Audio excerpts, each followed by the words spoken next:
maybe you need to be looking around in Europe. You are violating people's rights. When we have this problem of people being bundled and sent back to sink in the Mediterranean and so on, and so many people being mistreated in your own countries, I think I want to turn it to you and say, prove me guilty. Welcome to Truth Africa series, unapologetic and truthful. I am your host, Yemi Melikaya. Rwandan President Paul Kagame shut down a bunch of Western media correspondents, ranging from journalists to press reporters, in various interviews and discussions on human rights and democracy. This is how he did it. There's no Western leader that has been in office as long as you have. Do I care about that?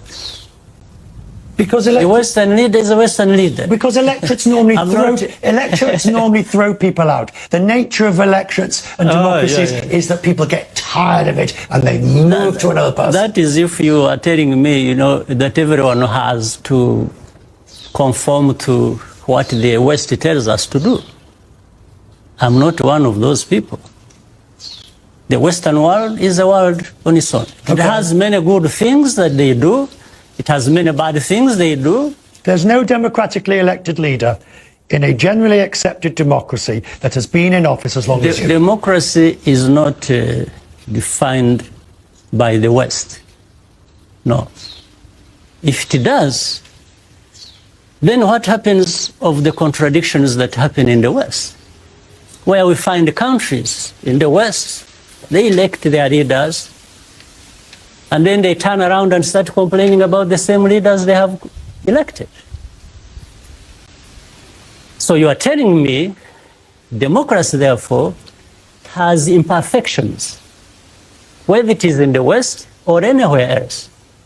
So, but I cannot live by or leave the imperfections of the West. Let me say something to that, because I think this kind of discussion, which has gone on for a very long time around, sounds a bit cynical in a sense. In fact, it's like the tragic situation of 1994 isn't considered even a violation of human rights. It has now gone into the background. Those who are responsible for it, those who are associated with it, are now talking about something else. According to them, the situation in Rwanda is that of human rights violation, even more than that tragic situation. I think that's what we are talking about. So, well, just for example, there was an Amnesty International wrote a report in the lead up to the 2017 election that talks about opposition politicians, journalists, human rights defenders being jailed, physically attacked, even killed. I think you're interested in forced into exile or silence. So I'm just interested in your idea of that assessment raising of your country. Your views to the audience so that you influence them by the European Union sees itself very much as an exporter of human rights and a defender of human rights. So why can't you let me answer this? I'm very interested in Otherwise, you are going to ask and then answer yourself. I'm very interested in your answer. I'm giving you some context on why I'm asking. You're asking and giving answer at the same time. So please tell me, what do you make of this assessment?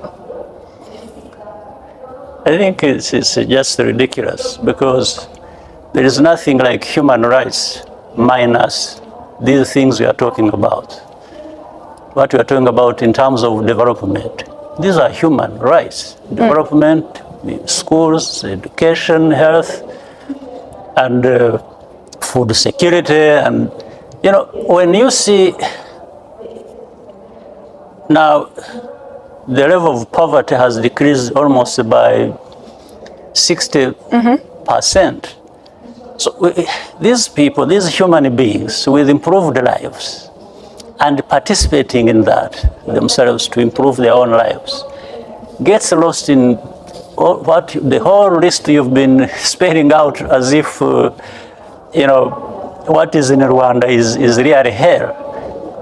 In fact, forgetting the hell that we have gone through, that we stood against and sorted out when you were there just talking about more or less nonsense. Because do you reject the accusations, for example, from Amnesty International? Absolute rubbish. You reject Rwanda is completely different from what it was 25 years ago. In fact, maybe you need to be looking around in Europe. You are violating people's rights. When we have this problem of people being bundled and sent back to sink in the Mediterranean and so on, and so many people being mistreated in your own countries, why don't you talk about your human rights and stop just offloading everything. Well, this is a development conversation, so no, in the context of development. You are not the one to determine what conversation or what points to raise in any conversation. We are asking questions, this is what I'm saying, you are asking questions and you are giving yourself answers. And you really need to stop this superiority complex nonsense about human rights. You think you are the only ones who respect human rights, or others it's about violating human rights. No, we've fought for human rights and freedoms of our people much better and more than anyone, including you people who keep talking about this nonsense. Where we have taken our country from and where it is now speaks for itself. The rest of the story just comes from this complex. You know, these two worlds where there are people who know everything about human rights and all kinds of things, and another world where people are just people who don't know. But these are our human rights. It's not, when we respect the things we respect in our countries, it's not for you, it's not for anybody else, it's for ourselves. Is it not so universal? You don't see it there. You don't, yes, it is universal, but you don't sit there. If it is universal and you believe it, then you don't become the judge yourself. You don't start telling the others what to do, what they should not to do, or that what they are doing is not to your satisfaction. Who are you? Well, I'm not sure if we're talking about me personally. Well, you are the one actually raising these questions. So I think you better interpret it properly so that it is well understood. Okay. I could see you asking questions in a manner that you want to influence the ones listening to us. But that's not correct. Okay. I'm raising it once again in the context of the United Nations Development Goals. No, United Nations is us. You see, United Nations is not something alien somewhere else. Yeah. It's actually us. We participate. And the framework for this entire development. And by the way, I had been leading the Millennium Development Goals before Sustainable Development Goals. I was the co-chair of that with other leaders and some of the leaders in Europe.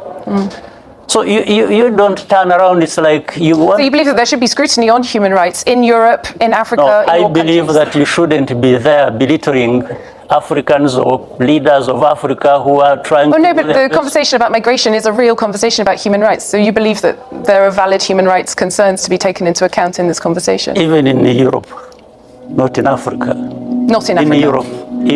In Europe, not only in Africa. Not, of course. Yes. An identified young lady from the press. On 19th September 2017, Richard Stengel had sit down with President Kagame on almost similar topics when a young lady from the press rose to ask this question. You've spoken a lot about democracy, and I would just like to point to the accusations of human rights abuses in terms of the elimination of your political opponents or the oppression of the press, and I would just like to hear your comments towards that. No, I would like to hear your comments because for me it's like, you know, it's always difficult to accuse me of anything and then say, prove yourself innocent. I think I want to turn it to you and say, prove me guilty. That's where the problem lies. You know, the press or human rights groups, what they say about me personally or about Rwanda,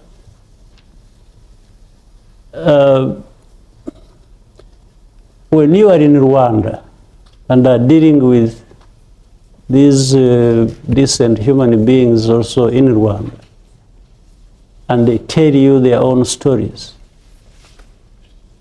you won't trace even 0.001% of what they're talking about. The real life there is completely different from what the young girl is talking about. Absolutely different. But people will stay here, will be here in the US and wherever, and they've never even been to Rwanda, they've never met Rwandans. The real Rwandans, they are there. Rwandans are there. The real people of Rwanda who are no different from you what you aspire to be, to have, to do, they are no different. But it's as if Rwanda is treated like a botanical garden where you just go and water flowers and, you know, no, human beings like anyone in this room. Absolutely. So these so-called human don't know what. I tell you,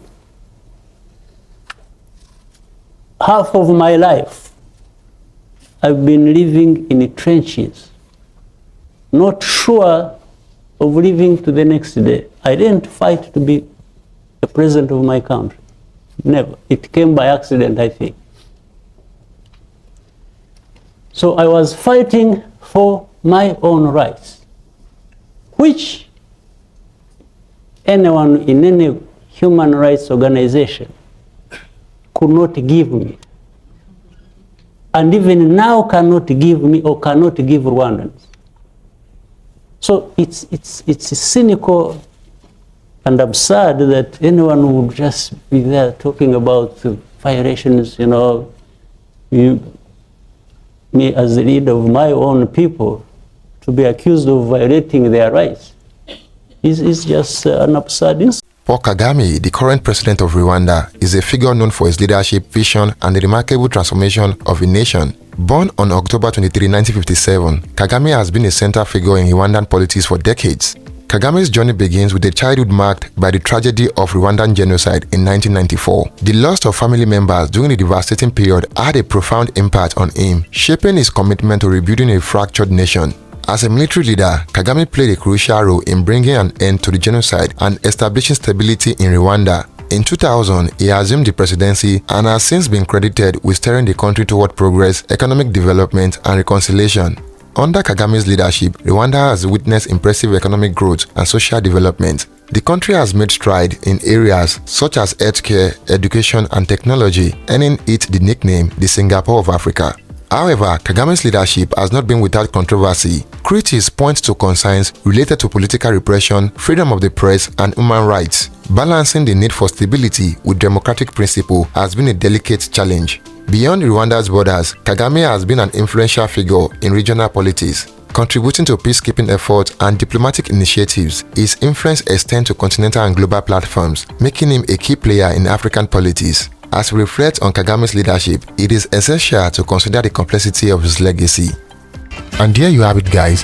Kindly share your opinion in the comment box below, and do not forget to like this video so YouTube can share this video with more people like you. Until next time, cheers and have a good one.